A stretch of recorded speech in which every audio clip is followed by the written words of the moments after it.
되어질 줄로 믿습니다. 오늘 사도행전 오늘은 5장부터 7장까지 3장을 보는 날입니다. 사도행전 5장부터 7장까지인데요. 우리가 지난 시간 4장까지 살펴보았는데 4장에 보면 4장 몇 절이죠? 그 내용에 믿는 무리가 한 마음 한 뜻이 되어 아무도 자기 소유를 자기 것이라고 하지 않았다. 그런 구절이 나옵니다. 좀 놀라운 일입니다. 어떻게 이룰 수 있었을까? 놀라운 일인데요. 이 4장의 내용을 잘못 해석해 가지고 이 마르크스라는 사람 아시죠, 여러분? 마르크스와 엥겔스가 공산주의 사상을 만들어냈습니다. 그렇죠? 모든 거 다 공평하게 똑같이 나눠야 된다. 그런 사상을 이 성경을 통해서 영감을 받은 거예요. 근데 잘못 해석한 거죠. 잘못 해석한 겁니다.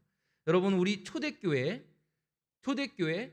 나눔의 혁명이 일어나게 된 것은 공산주의처럼 뭐 강제성이나 의무가 아니었고요. 뭐 때문에 일어났습니까? 사랑 때문에.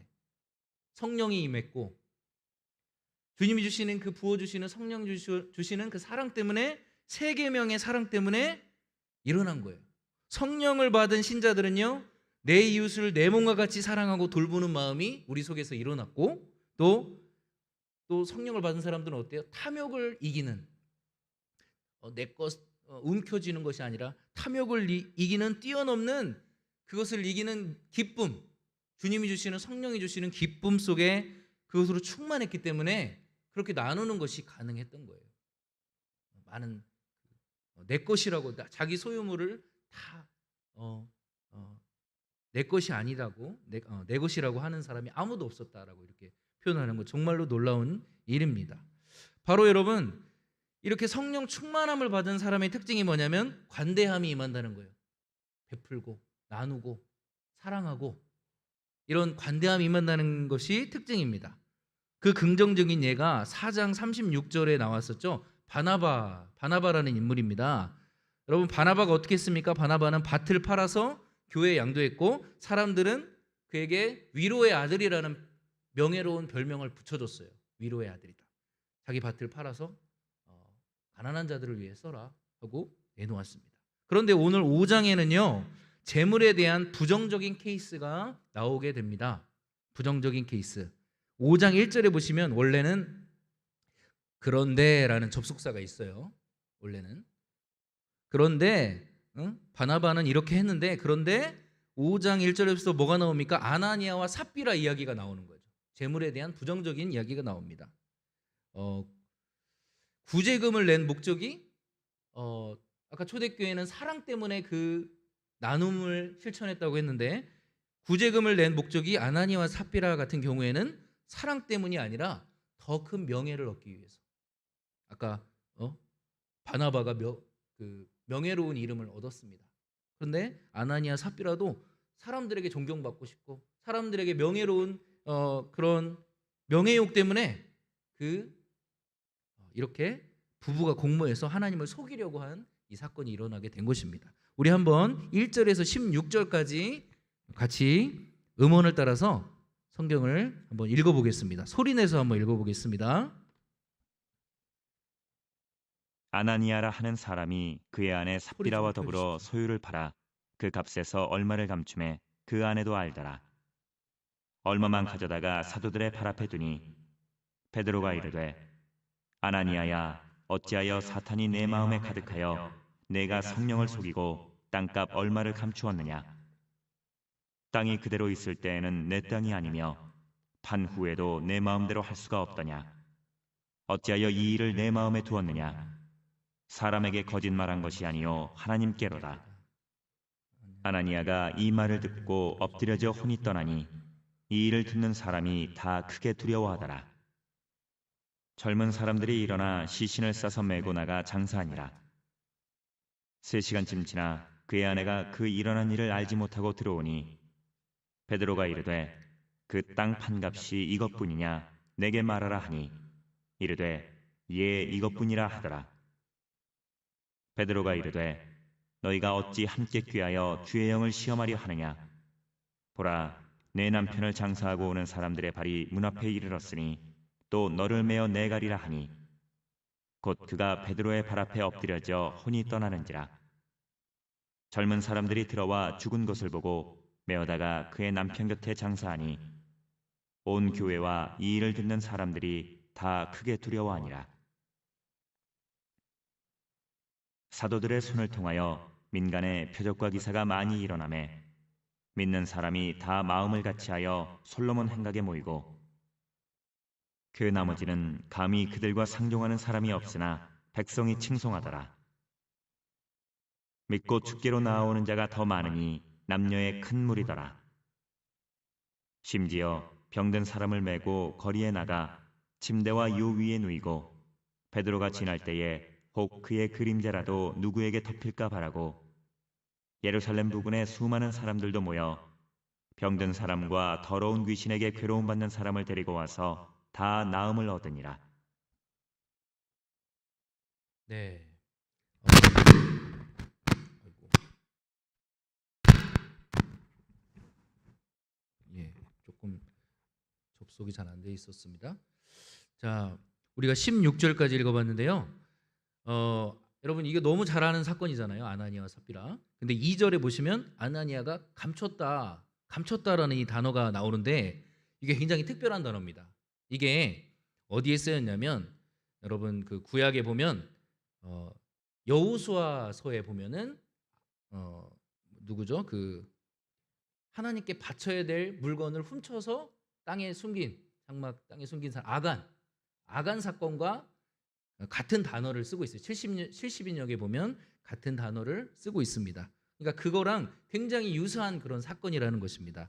두 사건의 공통점이 무엇이냐? 이 사건과 그 아간 사건의 공통점이 무엇이냐면 하나님의 거룩한 공동체가 새롭게 출발하는 시점입니다. 하나님의 거룩한 공동체가 새롭게 출발하는 시점에 사탄이 틈을 탄 거예요. 사탄이 틈을 타서 죄를 침투시켜서 이 하나님의 운동을 무산시키려고 하나님 나라 운동이 막 뻗어나가는데 그 운동을 무산시키려고 사탄이 이렇게 했던 것입니다. 이 지금 아나니아와 삽비라의 마음에 누가 충동질을 한 거죠? 사탄이 했다고 나오잖아요, 그렇죠? 사탄이 했다라고 나오고 있습니다. 그래서 베드로는 이 배후의 사단의 역사를 간파를 한 거예요. 베드로가 간파하고 성령님은 교회의 거룩성을 지키기 위해서 엄중한 심판을 내려서 그들이 베드로의 발 앞에 엎드려서 죽을 수밖에 없었습니다. 죽었던 것입니다. 예. 이같이 심판의 결과로 11절에 보시면 이 심판의 결과로 어떤 일이 일어납니까? 교회에 커다란 두려움이 임했다라고 말합니다. 이 두려움은 그냥 단순한 공포 이런 게 아니라 거룩하신 성령께서 교회를 불꽃 같은 눈으로 감찰하고 계신다는 그 깨달음에서 오는 경외심이죠. 하나님을 경외하는 마음이 교회 안에 임한 거예요. 심판을 통해서 하나님을 경외하고 하나님을 두려워하는 마음이 임한 거죠. 두 번째 에피소드는 12절에서 16절인데요. 우리가 읽어봤지만 무슨 얘기냐면 사도들을 통해서 엄청난 표적과 기적이 일어났다라는 그런 이야기입니다. 특별히 여러분 베드로는 너무나 강력해서 손을 안 대고 기도도 안 했는데 사람들이 베드로 옆에만 오면 베드로 그림자만 덮이면 나을 것을 믿을 정도로 그렇게 강력한 치유의 역사가 초대교회를 통해서 일어났습니다. 네, 두 가지 사건을 종합해 보면 이 심판과 하나님의 권능 이것이 초대교회를 그 일반 사람들이 범접하기 어려운 그 거룩함과 위엄이 초대교회에 있었어요. 그래서 13절 보세요, 여러분. 이 교회 초대교회는요. 13절 여러분 눈으로 한번 읽어보세요. 신자가 아니고서는 감히 잘못된 동기로 교회 공동체에 들어와서 그들과 상종을 하거나 그렇죠? 그렇게 할 수가 없었어요. 왜냐하면 교회는 거룩한 곳이고 교회는 위엄이 있는 곳이고 아까 아나니아 삽비라에서 본 것 같죠? 하나님이 통치하는 곳이에요. 거룩한 곳이에요. 그렇기 때문에 함부로 그들과 그 교회 공동체에 들어와서 그들과 상종할 수 없었다는 것입니다. 그리고 여러분 일반 백성들은 그 13절에 보시면 거리를 유지하면서도 교회를 칭송했다라고 그랬습니다. 교회를 칭송했다.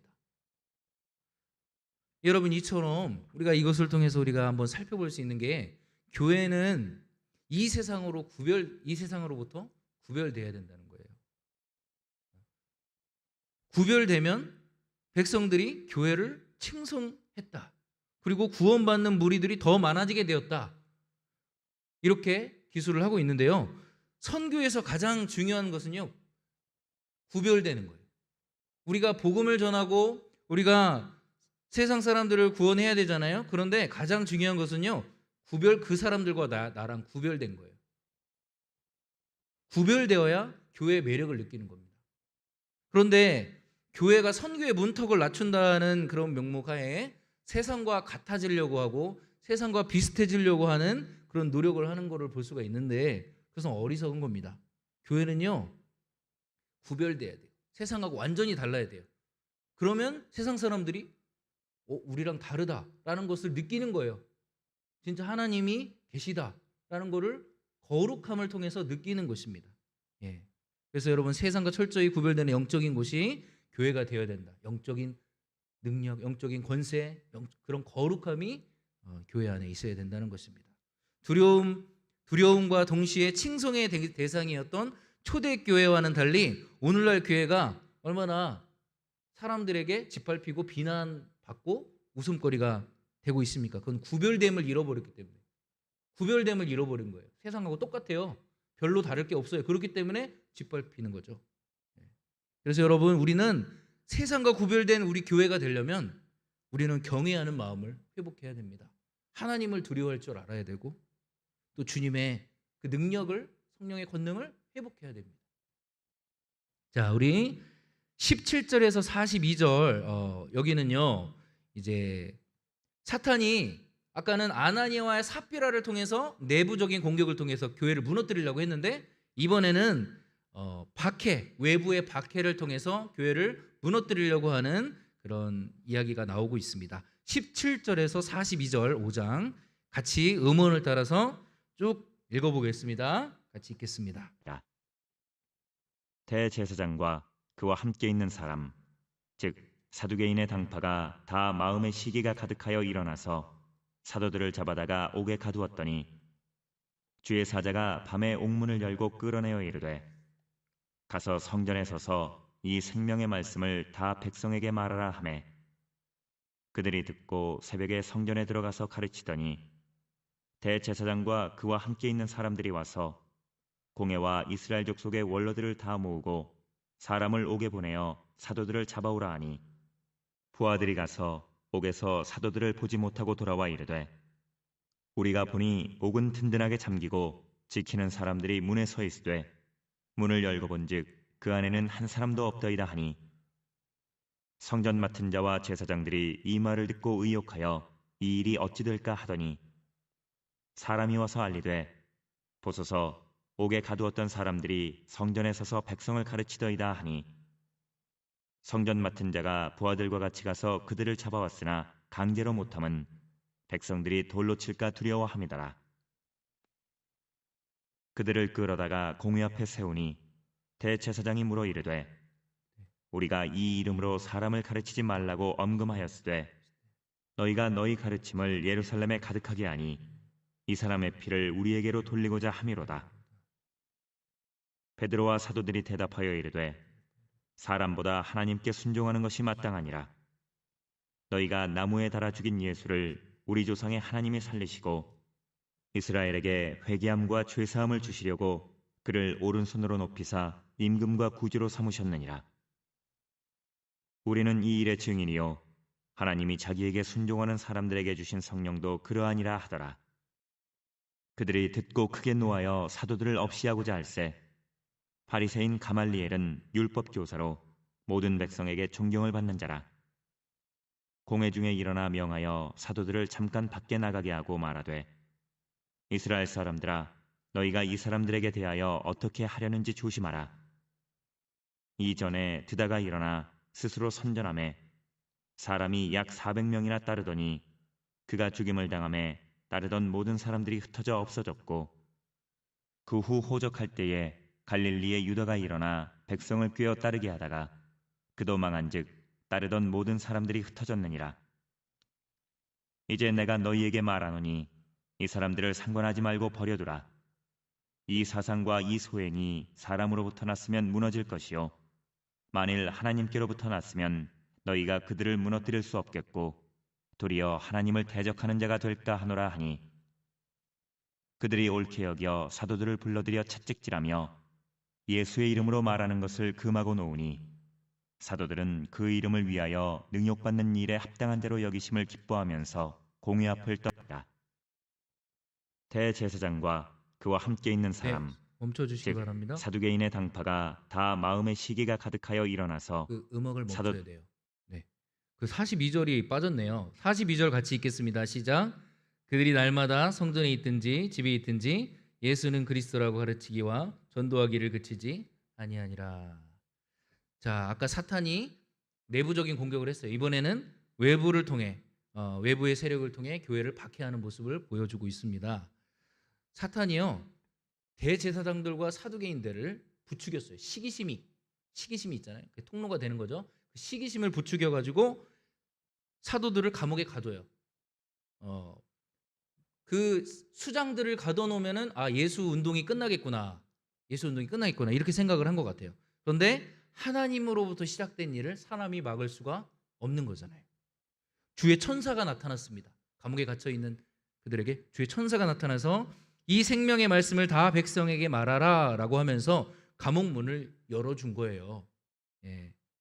분명히 병사가 있었고 옥문은 굳게 잠겨 있었다고 말을 하고 있는데 그 안에 사람이 없는 거예요. 아무도. 초자연적인 현상이죠. 초자연적인 현상입니다. 예. 여러분 복음을 전할 때 하늘이 돕는 거예요.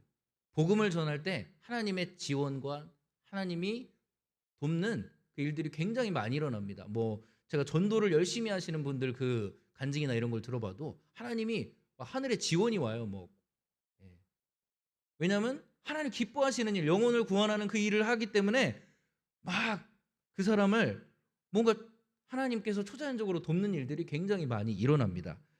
제가 책을 읽었는데 예전에 중국 지하교회 지도자였던 윈 형제라는 형제가 있어요. 하늘에 속한 사람이라는 책을 썼는데 그 책에 보면은 이 사람이 복음을 전하다가 감옥에 투옥이 됐는데 감옥에 투옥이 됐을 때 이제 탈옥을 했어요. 탈옥을 했는데 2m가 넘는 그 담장을 손도 안 짚고 그냥 훌쩍 뛰어넘었다. 그런 기사가 적혀 있습니다. 이 밖에도 여러분 복음의 생명을 건 자들에게 따르는 초자연적인 하나님의 도움 그런 역사들이 굉장히 많이 있다는 것입니다. 그래서 성전 맡은 자들과 부하들이 백성들이 두려워서 백성들이 자기들을 돌로 칠까봐 사도들을 무력으로 끌고 오지는 못하고 설득해서 12절에 보시면 그냥 설득해서 데리고 왔습니다. 다시 데리고 와서 왜냐하면 그들이 사람을 두려워했기 때문에 백성들을 두려웠기 때문이죠. 그런데 사도들은 29절에 보시면 사람에게 순종하는 것보다 하나님께 순종하는 것이 마땅하다. 사도들은 그렇게 말을 하고 있어요. 정반대죠. 사도들은 하나님을 두려워하고 있는 거예요. 33절에 사도들이 또다시 위기에 처했습니다. 죽을 위기에 처했는데요. 33절에 보면 그때 당시 모든 사람에게 존경받는 최고의 바리새인 바울의 스승 가말리엘의 제안으로 사도들을 죽이려고 했던 모든 모의가 다 무산되어 버리고 맙니다. 여러분 이게 사탄이 생각하지도 못한 아군이라고 생각했던 자기 편이라고 생각했던 그 사람을 통해서 하나님의 신의 한 수를 딱 둔 거예요. 예. 가말리엘의 제안이 뭔 거예요? 우리가 하나님을 대적할 수도 있다. 우리가 잘못하면 하나님을 대적하는 사람이 될 수도 있다. 그러니까 가만 내버려 두자. 그게 가말리엘의 제안입니다. 가말리엘이 최고로 권위 있는 사람, 그 당시에 최고의 학자였기 때문에 일시적이지만 가말리엘이 그런 권면을 통해서 예루살렘 교회가 박해를 받지 않는 시기가 있었습니다. 잠깐이지만 그런 시기가 있었어요. 야고보가 62년에 순교하기 전까지 그런 박해를 받지 않는 시기가 있었습니다. 여러분, 우리가 읽었는데 우리가 복음을 전하고 복음을 붙잡고 살아갈 때 하나님은 지금도 도와주십니다. 우리가 복음을 전하고 또 복음을 붙잡고 살아갈 때 천사를 보내시고 피할 길을 내주시고 사명을 감당할 수 있도록 힘을 주시는 분이 하나님이신 줄 믿습니다. 복음을 붙들어야 돼요. 세상에 어떤 것이나 자기 자신을 붙드는 것이 아니라 복음을 붙들 때 그 일이 일어나게 된다는 것입니다. 41절에 보시면 예수의 이름을 위하여 능욕받게 된 것에 대해서 감격하고 사도들이 기뻐했습니다. 그러한 박해에도 불구하고 사도들은 계속해서 복음을 전한 거예요. 과거에 여러분 베드로는 예수님 두려워서, 세상이 두려워서 예수님을 부인했었잖아요. 그런데 그런 모습이 완전히 달라졌습니다. 성령을 받은 베드로는 세상이 감당하지 못하는 사람이 됐어요. 우리도 이런 사람이 돼야 됩니다. 세상을 감당하지 못하는 우리가 되는 것이 아니라 복음에 붙잡힐 때 세상이 감당할 수 없는 사람으로 변화된다는 것입니다. 다시 한번 우리 따라해 볼까요? 세상을 감당하지 못하는 사람이 아니라 세상이 감당할 수 없는 사람이 됩시다. 그런 사람이 돼요. 완전히 180도 변화되는 것입니다. 복음을 붙드는 거예요. 복음에 온 생명을 걸고 그 하나님의 복음, 예수의 생명을 붙들 때 그렇게 바뀌었다는 것입니다. 자, 우리 6장으로 한번 넘어가 보겠습니다. 사탄이 가만히 있지 않습니다. 다시 한번 사탄이 공격을 합니다. 은밀하게 복음 전파를 방해하는 그런 일들이 일어났습니다. 자, 교회가 폭발적으로 성장하면서 히브리파와 헬라파 과부들 간에 갈등이 생기는 바람에 그것을 해결하려고 사도들이 말씀 사역을 제쳐두고 행정적인 일에 매이게 만들어서 교회를 방해했습니다. 그 일이 일어났는데요. 우리 6장 우리 전체를 한번 6장 우리 7절까지 먼저 읽겠습니다. 7절 우리 그때에 읽을 제자가 때 더 많아졌는데 소리를 헬라파 내서 같이 유대인들이 읽겠습니다. 자기의 과부들이 매일의 구제에 빠짐으로 히브리파 사람을 원망하니 12사도가 모든 제자를 불러 이르되 우리가 하나님의 말씀을 제쳐놓고 접대를 일삼는 것이 마땅하지 아니하니 형제들아 너희 가운데서 성령과 지혜가 충만하여 칭찬받는 사람 7을 택하라. 우리가 이 일을 그들에게 맡기고 우리는 오로지 기도하는 일과 말씀 사역에 힘쓰리라 하니 온 무리가 이 말을 기뻐하여 믿음과 성령이 충만한 사람 스데반과 또 빌립과 브로고로와 니가노르와 디몬과 바메나와 유대교에 입교했던 안디옥 사람 니골라를 택하여 사도들 앞에 세우니 사도들이 기도하고 그들에게 안수하니라. 하나님의 말씀이 점점 왕성하여 예루살렘에 있는 제자의 수가 더 심히 많아지고 허다한 제사장의 무리도 이 도에 복종하니라. 네, 제가 읽었습니다. 초대교회가 힘쓰는 것 중에 하나가 뭐냐면 구제였습니다. 구제. 교회의 신실한 과부 명단을 만들어서 그 과부들을 구제의 대상으로 삼았어요. 구제를 했는데 헬라파 유대인들은 이제 외국에서 살다 온 교포 같은 사람들이죠. 그 사람들은 히브리어나 아람어에 익숙하지 않았기 때문에 아마도 언어 소통의 문제 때문에 이 헬라파 과부들이 구제 사역에서 소외된 것 같습니다. 소외가 된 것 같아요. 일부러 그러지는 않은 것 같아요. 사도들이 이 문제를 해결하기 위해서 사람을 뽑는데 세 가지 기준으로 집사님을 뽑습니다. 집사님들을 뽑는데 먼저 믿음과 성령이 충만한 신자를 뽑습니다. 그 다음에 자기가 맡은 일을 잘 처리할 만한 지혜 있는 사람을 뽑습니다. 그 다음에 사람에게 칭찬을 받는 덕 있는 사람을 뽑습니다. 이 세 가지 기준을 가지고 사람을 직분자로 세우는 거예요. 예. 우리도 이제 조금 있으면 임직자를 세우는 그런 일이 있는데 여러분 기도해 주시기 바랍니다. 예. 그리고 나는 또 직분자로서 이런 합당한 자인가, 한번 생각해 봤으면 좋겠습니다. 여러분 일곱 집사 이름을 한번 보십시오. 이름을 보시면요, 이 그냥 헬라식 이름입니다. 전부 다 헬라식 이름이에요. 헬라파 집사들이에요. 그러니까 헬라파 과부들을 잘 돌보기 위해서 그 헬라파 집사님들을 세운 거죠. 그들을 잘 케어하라고 그들을 세운 겁니다.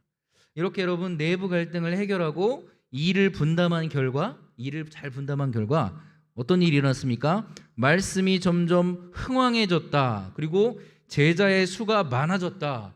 그리고 제사장의 무리가 복음을 받아들였다. 그런 역사가 일어난 거죠. 이게 뭐예요, 여러분? 사도 혼자 교회를 이끌어가는 게 아니잖아요.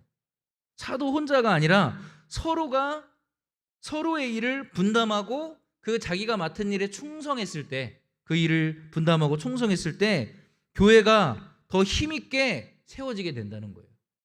더 힘있게 뻗어나게 된다는 것입니다. 자, 그 다음에 우리 나머지 8절에서 15절 읽을 텐데요. 여러분, 우리 그냥 저 음원으로 안 읽고 그냥 소리로 읽자고 하면 소리를 크게 내시는데, 음원으로 읽을 때는 소리를 너무 작게 내시는 것 같은데 조금 소리를 내서 여러분 8절에서 15절 같이 읽어보겠습니다. 스데반이 은혜와 권능이 충만하여 큰 기사와 표적을 민간에 행하니 이른바 자유민들, 즉 구레네인, 알렉산드리아인, 길리기아와 아시아에서 온 사람들의 회당에서 어떤 자들이 일어나 스데반과 더불어 논쟁할세. 스데반이 지혜와 성령으로 말함을 그들이 능히 당하지 못하여 사람들을 매수하여 말하게 하되, 이 사람이 모세와 하나님을 모독하는 말을 하는 것을 우리가 들었노라 하게 하고, 백성과 장로와 서기관들을 충동시켜 와서 잡아가지고 공회에 이르러 거짓 증인들을 세우니, 이르되 이 사람이 이 거룩한 곳과 율법을 거슬러 말하기를 마지 아니하는도다. 그의 말에 이 나사렛 예수가 이곳을 헐고 또 모세가 우리에게 전하여 준 규례를 고치겠다 함을 우리가 들었노라 하거늘, 공회 중에 앉은 사람들이 다 스데반을 주목하여 보니 그 얼굴이 천사의 얼굴과 같더라. 예, 빨리 지나갔습니다. 교회 내에 갈등이 있었습니다. 아까 히브리파, 헬라파 과부들의 갈등이 있었는데 하나님은 이 갈등을 사용하십니다. 하나님은 언제나 선으로 이끄세요. 이 갈등을 사용하셔서 하나님의 사람들을 발굴해내셨어요. 일곱 집사를. 그렇죠? 그 중에 여러분 대표적인 사람이 누구예요? 스데반인데 8절에 보세요, 여러분. 스데반에게 사실 집사님들에게는 행정적인 일들이 맡겨졌는데, 근데 여러분 복음을 전할 때 엄청난 일들이 일어났습니다. 은혜와 능력이 충만해서 표적과 기사를, 8절에 보시면 표적과 기사를 스데반이 행한 거예요. 당시까지만 해도 여러분 기독교와 유대교는 한 곳에서 같은 회당에서 예배를 드렸어요. 분리가 안 됐어요. 같은 그룹으로 생각을 했기 때문에 같이 예배를 드렸는데, 스데반이 성령 충만해서 기적과 표적을 행하고 막 그러니까 스데반이 당시에 출석했던 회당, 리버디노 회당이라는 그 회당에서 스데반을 고소합니다. 이상하다, 이단이다 하면서 고소해요. 이때부터 유대교와 기독교가 분리되는 시점이 바로 이때예요. 원래는 같이 예배를 드렸는데 이 스데반을 통해서 분리가 일어나게 된다는 것이죠. 스데반의 고소 내용이 무엇입니까? 왜 고소했습니까? 그가 율법과 성전을 모독했다는 거예요. 율법과 성전, 이 두 가지를 여러분 기억하세요. 율법과 성전을 모독했다. 유대인들에게 있어서 율법과 성전은 우상과도 같은, 그들은 하나님이 아니라 이 율법과 성전을 우상처럼 떠받들었어요.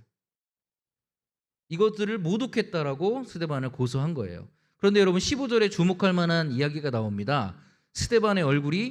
이 말을 하는 스데반의 얼굴이 천사와 같았다, 천사의 얼굴 같았다라고 기록이 나오는데요. 이것은 모세가 시내산에서 율법을 받고 내려왔을 때 모세의 얼굴에서 어떤 일이 났습니까? 빛이 막 났죠. 쳐다볼 수 없었죠. 그런 일과 비슷합니다. 매우 유사해요. 그래서 여러분 지금 율법에 대해서 얘기를 하고 있는데, 이것으로 미루어 보아 누가는 스데반이 말한 율법 해석이 옳다, 스데반이 말한 율법 해석이 옳다라는 것을 그의 얼굴 빛을 통해서 설명하고 있다, 반증하고 있다. 이렇게 생각을 해볼 수가 있습니다. 자, 우리가 이제 7장으로 이제 마지막 7장으로 한번 넘어가 보겠습니다. 7장은요, 제가 전에 성경을 읽을 때마다 힘들었습니다, 매우. 여러분들도 7장 여러분 읽어보시면서 참 지루하다, 그런 생각 드실 수 있죠?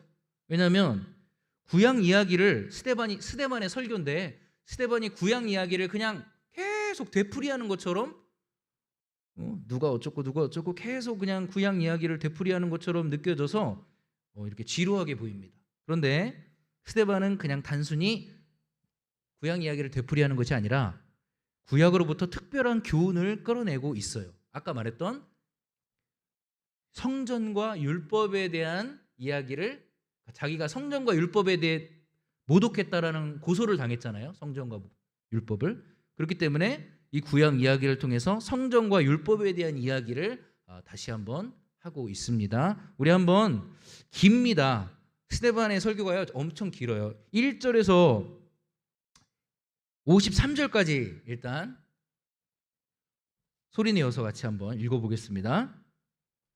대제사장이 이르되 이것이 사실이냐? 스데반이 이르되 여러분 부형들이여 들으소서. 우리 조상 아브라함이 하란에 있기 전 메소포다미아에 있을 때에 영광의 하나님이 그에게 보여 이르시되 내 고향과 친척을 떠나 내가 내게 보일 땅으로 가라 하시니, 아브라함이 갈대아 사람의 땅을 떠나 하란에 거하다가 그의 아버지가 죽음에 하나님이 그를 거기서 너희 지금 사는 이 땅으로 옮기셨느니라. 그러나 여기서 발붙일 만한 땅도 유업으로 주지 아니하시고 다만 이 땅을 아직 자식도 없는 그와 그의 후손에게 소유로 주신다고 약속하셨으며, 하나님이 또 이같이 말씀하시되 그 후손이 다른 땅에서 나그네가 되리니 그 땅 사람들이 종으로 삼아 400년 동안을 괴롭게 하리라 하시고, 또 이르시되 종 삼는 나라를 내가 심판하리니 그 후에 그들이 나와서 이곳에서 나를 섬기리라 하시고, 할례의 언약을 아브라함에게 주셨더니 그가 이삭을 낳아 8해 만에 할례를 행하고 이삭이 야곱을, 야곱이 우리 12조상을 낳으니라.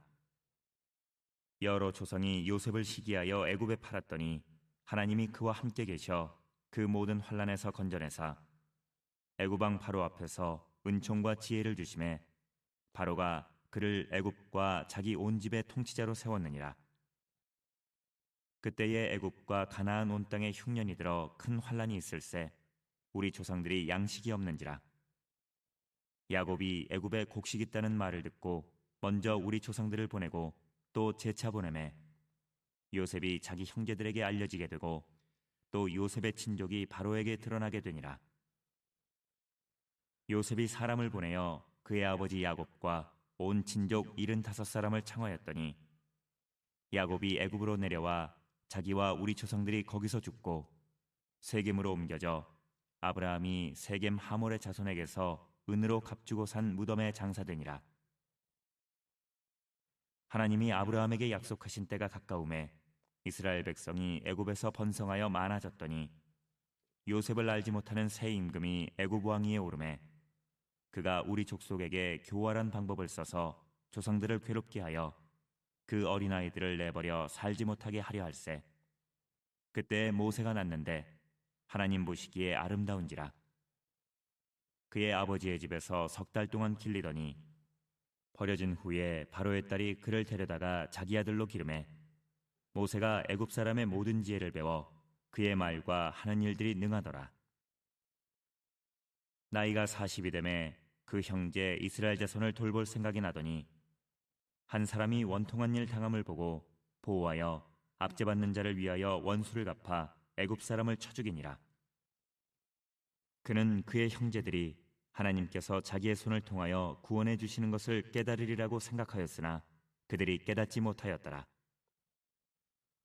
이튿날 이스라엘 사람끼리 싸울 때에 모세가 와서 화해시키려 하여 이르되 너희는 형제인데 어찌 서로 해치느냐 하니 그 동물을 해치는 사람이 모세를 밀어뜨려 이르되 누가 너를 관리와 재판장으로 우리 위에 세웠느냐?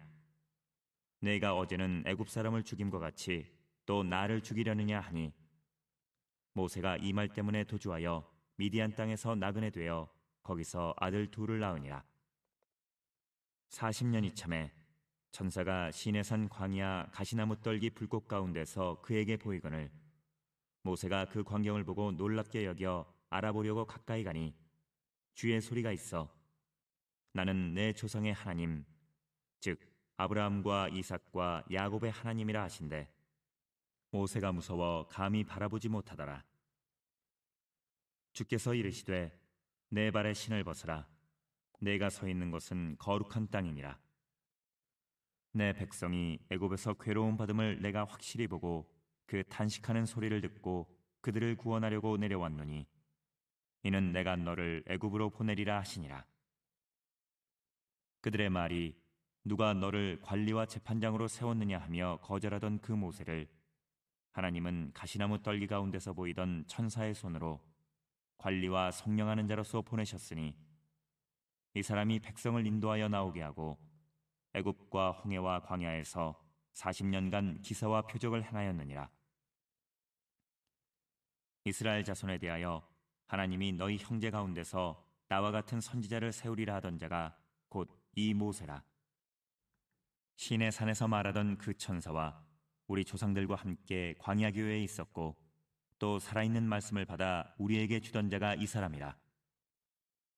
우리 조상들이 모세에게 복종하지 아니하고자 하여 거절하며 그 마음이 도리어 애굽으로 향하여 아론도로 이르되 우리를 인도할 신들을 우리를 위하여 만들라. 애굽 땅에서 우리를 인도하던 이 모세는 어떻게 되었는지 알지 못하노라 하고 그때 그들이 송아지를 만들어 그 우상 앞에 제사하며 자기 손으로 만든 것을 기뻐하더니 하나님이 외면하사 그들을 그 하늘의 군대 섬기는 일에 버려두셨으니 이는 선지자의 책에 기록된 바 이스라엘의 집이여 너희가 광야에서 40년간 희생과 제물을 내게 드린 일이 있었느냐? 몰록의 장막과 신내판의 별을 받들었으며 이것은 너희가 절하고자 하여 만든 형상이로다. 내가 너희를 바벨론 밖으로 옮기리라 함과 같으니라. 광야에서 우리 조상들에게 증거의 장막이 있었으니 이것은 모세에게 말씀하신 이가 명하사 그가 본 그 양식대로 만들게 하신 것이라. 우리 조상들이 그것을 받아 하나님이 그들 앞에서 쫓아내신 이방인의 땅을 점령할 때에 여호수아와 함께 가지고 들어가서 다윗 때까지 이르니라. 다윗이 하나님 앞에서 은혜를 받아 야곱의 집을 위하여 하나님의 처소를 준비하게 하여 달라고 하더니 솔로몬이 그를 위하여 집을 지었느니라. 그러나 지극히 높으신 이는 손으로 지은 곳에 계시지 아니하시나니 선지자가 말한 바 주께서 이르시되 하늘은 나의 보좌요 땅은 나의 발등상이니 너희가 나를 위하여 무슨 집을 짓겠으며 나의 안식할 처소가 어디냐? 이 모든 것이 다 내 손으로 지은 것이 아니냐 함과 같으니라. 목이 곱고 마음과 귀에 할례를 받지 못한 사람들아 너희도 너희 조상과 같이 항상 성령을 거스르는도다. 너희 조상들이 선지자들 중에 누구를 박해하지 아니하였느냐? 의인이 오시리라 예고한 자들을 그들이 죽였고 이제 너희는 그 의인을 잡아준 자요 살인한 자가 되나니 너희는 천사가 전한 율법을 받고도 지키지 아니하였도다 하니라. 네, 53절까지 저희가 읽어봤습니다. 길죠? 긴 설교입니다. 근데 여러분, 이걸 읽을 때마다 똑같은 얘기를 계속 구약 이야기를 반복한다 이런 느낌이 드는데 사실 잘 살펴보면요 다른 이야기가 있습니다. 유대인들은 아까 성전을 되게 우상시한다고 그랬잖아요. 그러니까 성전에 하나님이 계신다. 예루살렘에 있는 이 성전 안에 하나님이 계신다. 그렇게 생각을 하고 근데 스데반의 말을 들어보니까 예수님이란 분이 성전을 성취했다. 예수님이 성전이다 이제. 그리고 우리가 성전이다. 성령이 거하는 우리가 성전이다. 이런 얘기를 막 하니까 이 유대인들이 보기에는 스데반이 성전을 모독하는 사람, 거룩한 하나님이 계신 성전을 모독하는 사람으로 여겨졌기 때문에 그걸 고발한 거죠. 근데 여러분 오늘 이 구약의 이야기는요 무슨 이야기냐면 이 구약의 위대한 인물들은 결코 하나님이 한 건물에 감금되어 있다고 생각하지 않았던 사람들이라는 거예요. 네 시대가 나오죠. 아브라함과 족장, 그다음에 요셉과 야곱의 시기, 모세와 출애굽 광야 시대, 그다음에 다윗과 솔로몬 시대가 쭉 이렇게 설명이 되고 있습니다. 이 시기 중에 하나님의 임재가 어떤 특정한 장소에 제한된 적이 없다는 이야기를 하고 있는 거예요. 그래서 성전 지상주의에 빠져 있는 유대인들에게 하나님이 어떤 특정 공간에만 갇혀 계신 분이 아니라는 것을 지금 설명을 하고 있습니다. 자, 보세요. 아브라함 시대에 보시면 2절에 보시면 갈대아 우르 이방인의 땅인 메소포타미아에서 영광의 하나님이 아브라함에게 나타났습니다. 예루살렘 성전이 아니라, 성전에서 나타난 게 아니라 이방인의 땅, 우상숭배의 땅 메소포타미아에서 영광의 하나님이 나타났대요. 그 다음에 요셉과 야곱의 시기에는요, 이스라엘이 외국 땅에서 430년간 지냈고 야곱에게 애굽으로 내려가는 것을 하나님이 두려워하지 말라고 하시면서 내려가라고 했어요. 그리고 애굽에서 요셉과 함께 하셨다, 그 말이 있습니다. 요셉과 함께 하셨다. 그 다음에 모세 시대, 모세가 여러분 이방인 소명받았잖아요. 소명받을 때 어디서 받았습니까? 이방 땅, 미디안 땅, 가시떨기가 있는 그 미디안 광야에서 소명을 받았습니다. 거기서 하나님이 나타난 거예요. 그리고 그곳을 무엇이라고 합니까? 하나님이 거룩한 땅이라고 명명을 하시잖아요. 거룩한 땅. 그러니까 유대인들은 성전만 거룩하다, 성전에만 하나님이 계신다, 이렇게 생각하고 성전 중심. 근데 이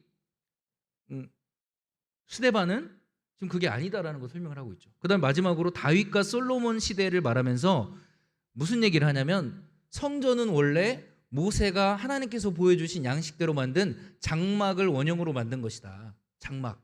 이 장막은, 그러니까 성막은 고정인데, 아니 성전은 고정인데 이 원형이 되는 성막은 고정식 형태가 아니라 이동식 형태였다는 것을 얘기를 하고 있는 거예요. 이동식 형태. 그리고 솔로몬 성전에 대해서도 이렇게 말합니다. 48절로 보세요. 48절 보시면 지극히 높으신 분은 사람의 손으로 만든 전에 계시지 않는다, 이야기를 하고 있습니다. 이런 것들이 강조점이에요. 같은 이 설교를 통해서 스데반은 하나님을 예루살렘 성전이라는 한정된 장소에 가두고 그 성전 자체를 우상으로 만들어 숭배하고 있는 이스라엘 유대인들의 잘못을 지적하면서 그 유대인들의 잘못된 의식이야말로 우상 숭배이고 하나님을 모독하는 것이다라는 것들을 반증하고 있는 것입니다. 그 다음에 여러분 또 이제 성전에 대한 그런 변호를 했고 율법에 대한 변호도 하고 있는 것이에요. 율법에 대한 변호는요, 이런 얘기입니다. 유대인들, 너희들은 천사가 전해준 율법을 받아 누렸지만 그것을 지키지 않고 그분의 목소리를 항상 거부했고 우상을 숭배했다. 그리고 율법이 오리라 하고 예언한 그 의인 예수를 잡아 죽이기까지 했으므로 율법을 모독한 것은 내가 아니라 바로 너희들이다라고 지금 얘기를 하고 있는 거죠. 그렇습니다, 여러분. 성전은 건물이 아니라 우리들입니다. 그렇죠? 말씀은 전통이 아니라 성경 말씀 자체예요. 이제는 여러분, 우리가 어떤 건물이나 전통에 하나님을 가두어 놓는 그런 일을 해서는 안 됩니다. 우리가 영과 진리로 예배드리는 그곳이 어떤 곳이든, 우리가 영과 진리로 예배드리는 바로 그곳이 주님의 임재가 임하는 거룩한 전이 되는 것입니다. 거룩한 곳이 되는 것이에요. 자, 이제 마지막인데요. 54에서 60절 마지막입니다. 우리 한번 소리 내서 그들이 이 읽어보겠습니다. 말을 듣고 마음에 찔려 그를 향하여 이를 갈거늘 스데반이 성령 충만하여 하늘을 우러러 주목하여 하나님의 영광과 및 예수께서 하나님 우편에 서신 것을 보고 말하되, 보라, 하늘이 열리고 인자가 하나님 우편에 서신 것을 보노라 한데, 그들이 큰 소리를 지르며 귀를 막고 일제히 그에게 달려들어 성 밖으로 내치고 돌로 칠세. 증인들이 옷을 벗어 사울이라 하는 청년의 발 앞에 두니라. 그들이 돌로 스데반을 치니 스데반이 부르짖어 이르되 주 예수여 내 영혼을 받으시옵소서 하고 무릎을 꿇고 크게 불러 이르되 주여 이 죄를 그들에게 돌리지 마옵소서.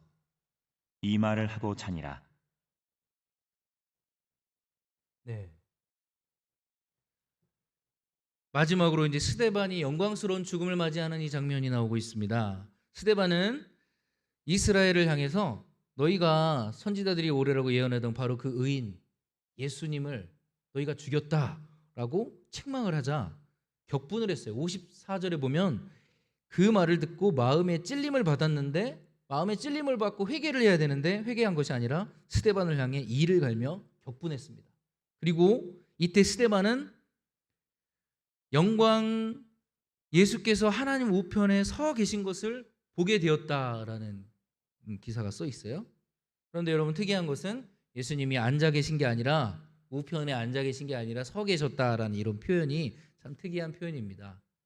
여러 가지 해석들이 있지만 지금 사람의 법정에서는 사형 판결을 받고 스데반이 죽게 됩니다. 그런데 예수님이 저 하늘 법정이죠. 저 하늘 법정에서 예수님이 서 계신다는 그런 의미는 아마 스데반을 변호하려는 예수님의 그런 모습이라고 해석할 수가 있어요. 결국 스데반은 사람의 법정에서는 사형 판결을 받고 죽었지만 하나님의 법정에서는 이긴다는 거예요. 승리했다는 것입니다. 누가는 스데반의 죽음과 누가복음에서 예수님의 죽음을 아주 비슷하게 그려놓고 있습니다. 둘 다 여러분 하나님 우편에 계신 인자에 대한 이야기를 합니다. 예수님도 죽기 전에 그 이야기를 하십니다. 그리고 둘 다 사형 집행하는 자들을 용서해 달라는 기도를 둘 다 하십니다. 그리고 둘 다 죽으면서 하나님께 자신의 영혼을 맡긴다라는 말을 둘 다 합니다. 베드로를 통해서 예수님의 치유와 선포 사역이 계속되고 있음을 보여주었다면 스데반을 통해서도 예수님의 구원 사역이 계속되고 있음을 보여주고 있습니다. 스데반의 죽음은 끝이 아니라 수많은 생명을 낳는 순교였어요. 예수님이 죽음이 그러했던 것처럼 그에 비견할 수는 없지만 스데반의 죽음도 끝이 아니라 수많은 생명을 낳는 순교였습니다. 왜냐하면 사울이라는 청년이 그 자리에 있었어요. 사울이라는 청년이 그 자리에 있었고 하나님은 그를 변화시켜서 앞으로 펼쳐질 수많은 영혼들에게 생명의 복음을 전하는 통로로 사용했기 때문입니다. 사도 바울이 스데반의 순교 현장에서 그것을 보면서 그 사형 집행에 대한 증인들의 옷을 사울의 발 앞에 놓았다라고 이렇게 설명을 하고 있는데 이게 상상도 할 수 없는 앞으로 사도 바울이 맺게 될 상상도 할 수 없는 풍성한 그런 열매에 대한 암시가 아닌가 그렇게 볼 수도 있습니다. 이 밖에도 여러분 스데반의 순교로 인해서 사마리아와 이방인 안디옥 교회가 생겨나고 또 사마리아 전도가 일어나게 됩니다. 우리가 다음 시간에 살펴볼 수 있게 될 것입니다. 여러분 7장까지 우리가 같이 한번 읽어봤습니다. 우리 같이 한번 기도하며 나갔으면 좋겠습니다. 사도들은요 예수님의 이름을 위하여 능력받는 것이 기쁨이었습니다. 기쁨이에요. 사람의 위협도 그들을 꺾을 수가 없었어요. 죽음의 위협도 죽음도 그들의 기세를 꺾을 수가 없었습니다. 그들에게 복음이 얼마나 실제였으면 그들이 그 생명의 위협 앞에서도 사람이 아니라 하나님께 순종해야 된다 하면서 복음을 끝까지 전했을까요? 우리에게도 복음이 실제가 되기를 원합니다. 세상은 복음을 품은 사람들을 감당할 수가 없습니다. 세상을 감당치 못하는 그리스도인들이 아니라 세상이 감당치 못하는 그리스도인들이 우리는 되어야 될 줄로 믿습니다. 우리가 성령 충만함을 입을 때 복음의 능력이 생기는 거예요. 이 시간 우리에게 성령 충만함을 주시옵소서. 우리가 기도했으면 좋겠습니다. 자아로 충만한 것이 아니라 성령으로 충만하게 하시고 이 세상 지혜를 붙드는 것이 아니라 복음을 붙드는 저희들이 되게 하여 주시옵소서. 말씀을 붙드는 예수님을 붙드는 저희들 되게 하여 주시옵소서.